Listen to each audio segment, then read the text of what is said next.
There's something no one warns you about when you begin to change. The silence, the sudden distance, the subtle shift in how others look at you. They don't criticize you directly. They joke. They offer advice masked as concern. They avoid eye contact when your words carry weight. But deep down, what's happening is simple. Your evolution disrupts their inertia. Your self-awareness rattles the cage they've locked themselves in. People don't want to confront their stagnation. So when you begin to move, they retreat. When you start to question what they blindly follow, you become a threat. Not because you harm them, but because you expose their complacency, simply by refusing to remain asleep. Maybe you've felt this already. You think differently now. You act with more intention. You speak about things that once felt forbidden, and suddenly, you feel alone, misunderstood, even judged. But this is not a sign that you're broken. It's proof that you're waking up. The cost of change is real. You will lose relationships. You will shed identities. You will walk away from what once defined you. And the more rooted your transformation becomes, the more resistance you'll face, not from enemies, but from familiar faces. Here's the truth no one told you. Growth threatens the comfort of those who refuse to grow. You are not just changing yourself, you're changing the mirror. And the reflection people see in you makes them uncomfortable, because it forces them to see where they've stopped evolving. But this discomfort, this friction, is sacred. It is the doorway to the most powerful thing you can build. A mind that does not bend. A self that cannot be manipulated. A strength so rooted in authenticity that it shakes the illusions of the world. This is where it begins. But only if you're willing to lose the version of you that was built for approval. The one who smiled to survive. The one who stayed small to feel accepted. That version cannot walk this path. It must be left behind. Change is not additive. It is destructive. You don't evolve by piling on new habits. You evolve by tearing down what was never truly yours.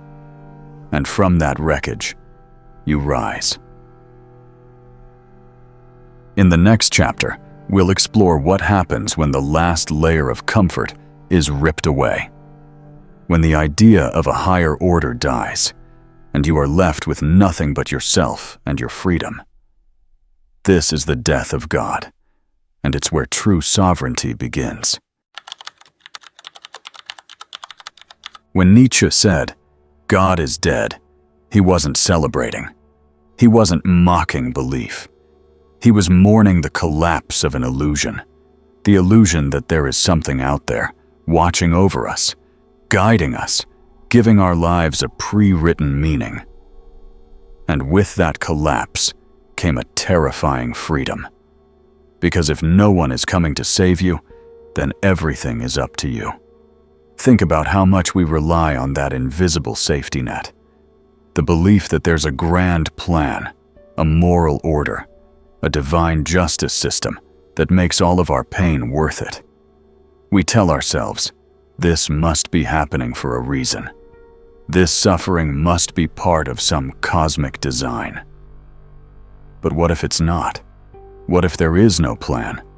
What if you are the one who has to create the meaning out of your own chaos?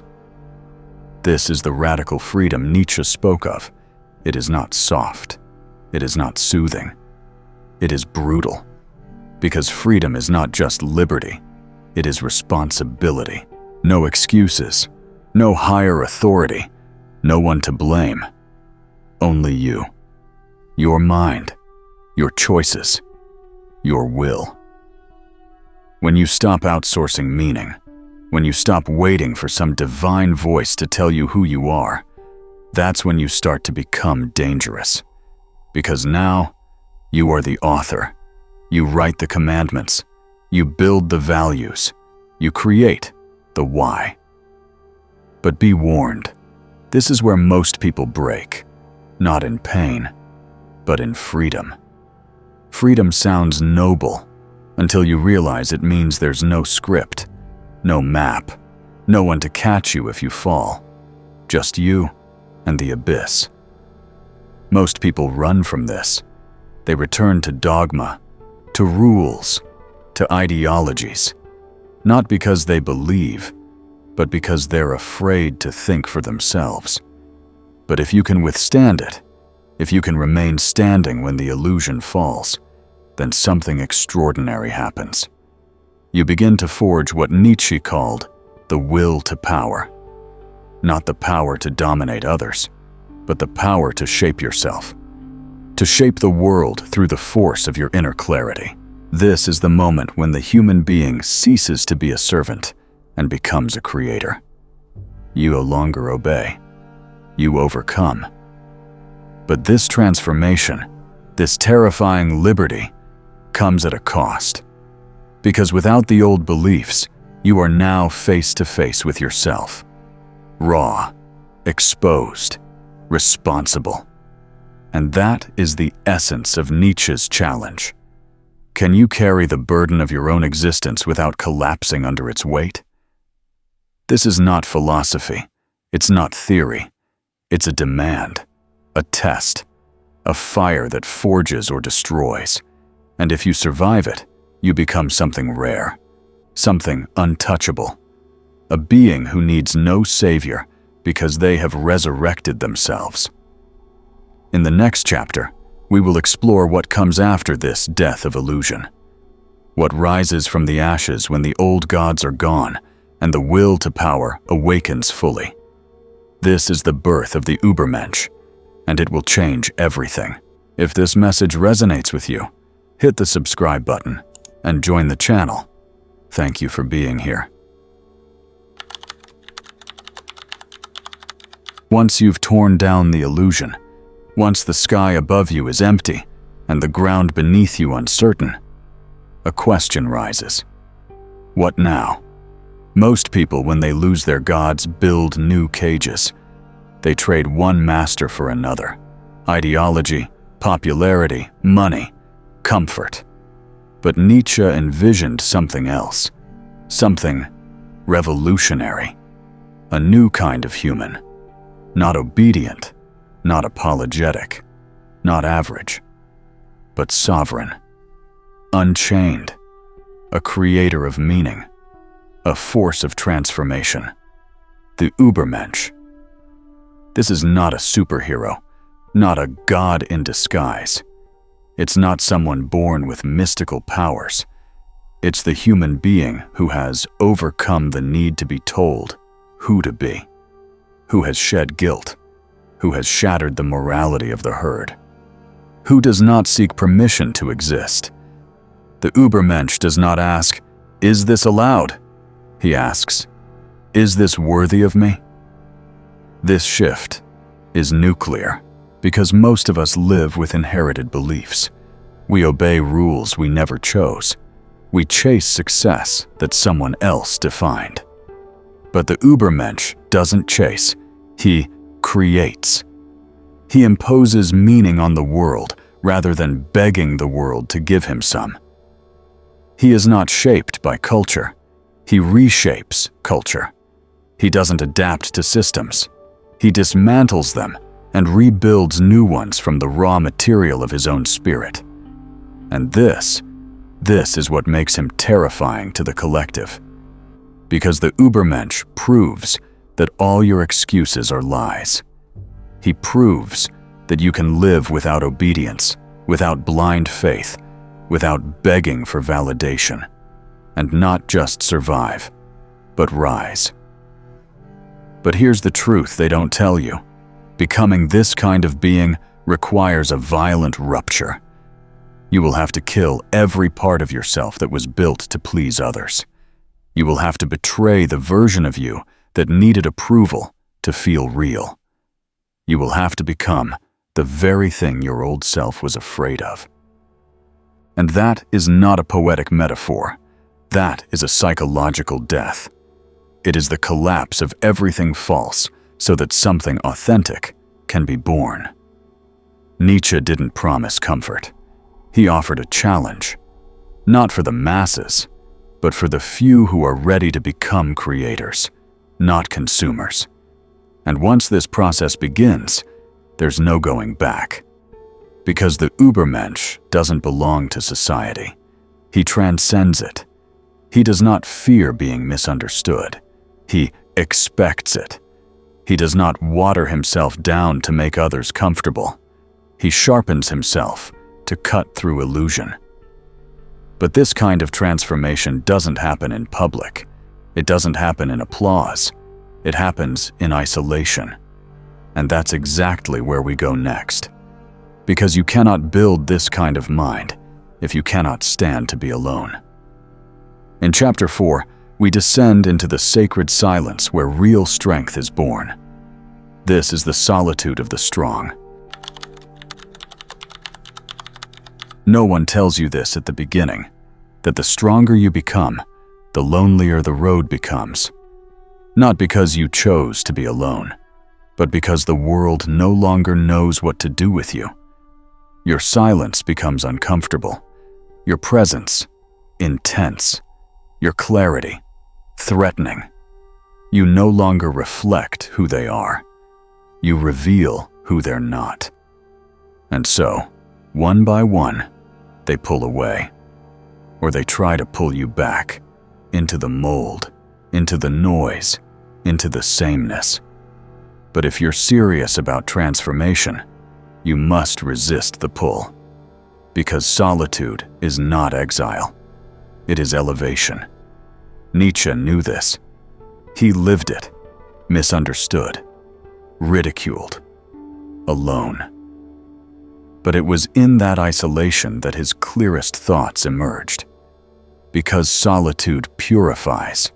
It strips away distraction. It reveals what's real. It breaks the chains of emotional dependency. And that's where the real test begins.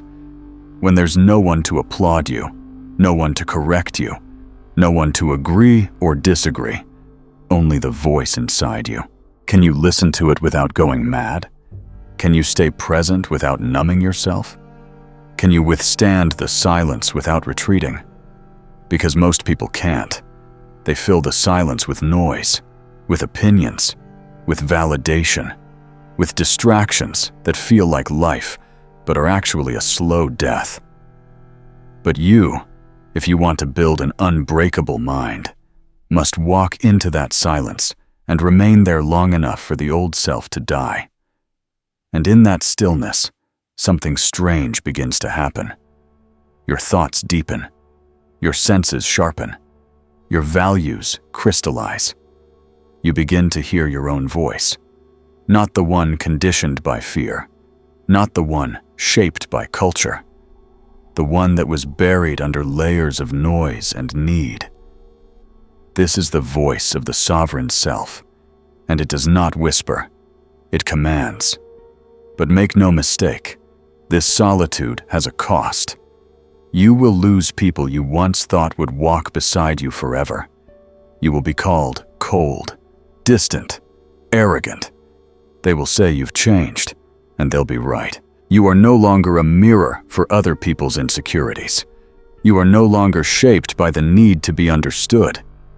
You are building something that no one else can give you, and no one else can take away. Nietzsche wrote, "The individual has always had to struggle to keep from being overwhelmed by the tribe. And if you try," he said, "you will often be lonely and sometimes frightened." But no price is too high to pay for the privilege of owning yourself. And that's exactly what solitude gives you: possession of your thoughts, your values, your direction. You become your own compass. But just when you think you've found peace, a new challenge arises, one more subtle, more dangerous. The pressure doesn't come from outside authority. It comes from those around you. The crowd, the culture, the collective. In the next chapter, we will confront the invisible force that keeps most minds shackled, the war against collective mediocrity. Because when you rise, they will try to drag you back down. Most people fear dictators, fear rules, laws, regimes. But Nietzsche feared something deeper, more subtle, more invasive: the tyranny of the herd. You see, true oppression does not come from the top. It doesn't wear a crown. It wears a smile. It speaks in agreement. It hides in consensus. It says, "Be like us. Think like us. Don't stand out. Don't question. Don't grow too much. You make us feel small." Collective mediocrity is not loud. It's quiet, soft, suffocating. It disguises itself as virtue, humility, kindness, inclusion. But it has one goal: to keep you average. When you begin to grow, to speak differently, to act from your own compass, you threaten the unspoken contract of sameness. And the crowd will react, not with violence, but with pressure, with sarcasm, with silence, with side glances, with that gut punch feeling that you're no longer one of them. You will be told, "You've changed. You think you're better. You're too intense, too serious, too ambitious." But what they really mean is, "You're reminding us of what we gave up." This is the war Nietzsche fought, not against governments, but against mental conformity, against a society that rewards obedience and punishes originality. He called it slave morality, a moral system created not by the strong, but by the weak to justify their resentment. In slave morality, strength is called arrogance, clarity is called cruelty, freedom is called selfishness, and weakness is worshipped as compassion. But make no mistake, this is not kindness, it's control. Because the crowd does not want you to rise, it wants you to conform. And when you refuse, you become the enemy. Not because you've done harm, but because your growth exposes their stagnation. But this is where the truly strong are born, not by avoiding the crowd, but by standing tall in the face of it, by refusing to bend, by refusing to shrink, by daring to be more. You must understand this. Every time you think for yourself, you're not just choosing freedom, you're declaring war on the collective hypnosis that governs modern life. And it won't be easy. You will be misunderstood. You will be accused. You will be laughed at. You will be isolated. But here's the truth. Their approval was never the goal. Your liberation is This is not a rebellion for the sake of ego. It is a revolt for the sake of integrity. To live by your own fire, to see with your own eyes, to feel your own truth without apology. And when you do, when your mind is no longer conditioned by the reactions of others, you become untouchable. But there's a price, always a price, because to build a mind this powerful, this sovereign, you must give up something that almost everyone clings to: comfort, agreement, belonging, the illusion of safety. And if you're willing to pay that price, then you're ready for the final step. In the last chapter, we confront the ultimate cost and the ultimate reward of becoming what Nietzsche dared you to become: unbreakable. You've come this far. You didn't quit at discomfort. You didn't run from silence. You didn't bow to the crowd. That already sets you apart. But now comes the final step. Because building an unbreakable mind is not just about thinking deeply or resisting conformity. It's about choosing a life of radical self-responsibility again, and again, and again. Most people want strength until they realize what it actually demands. Not muscle, not words, not affirmation, but loss. You will lose friendships that were based on your weakness. You will lose opportunities that required you to shrink. You will lose the comfort of knowing that someone else is in charge of your fate. But in return, you gain sovereignty. You gain the power to stand even when everything else collapses. The unbreakable mind is not fearless. It simply refuses to be ruled by fear. It feels pain, but is not defined by it. It walks alone, but never drifts. It doubts, but never collapses. Because at its core is something rare. Conviction. A truth so deeply owned that no opinion, no rejection, no failure can uproot it. And here is the paradox. The stronger you become, the less you need to prove it. The clearer you see, the less you need to speak. The freer you are, the more silent your rebellion becomes. This is not ego. This is essence. But make no mistake, even at this level, you will still feel the cost. People will project onto you. They will call your independence arrogance. They will interpret your strength as a personal attack. Let them. Their reaction is not your responsibility. Your only task is to remain true to the path that you have carved from the raw stone of who you are. And this is what Nietzsche wanted. Not a world of obedient minds, not a society of comfort seekers, but a fire, a spark, an awakening. He didn't want you to follow him. He wanted you to become something he never could. A mind that terrifies the world because it cannot be tamed. So now, I invite you to do something rare. To speak, not to please, not to provoke, but to claim your truth. Write in the comments, a truth you've been afraid to speak, a belief that isolates you, a thought that burns inside but never finds air. This is not performance. This is ritual. This is ownership.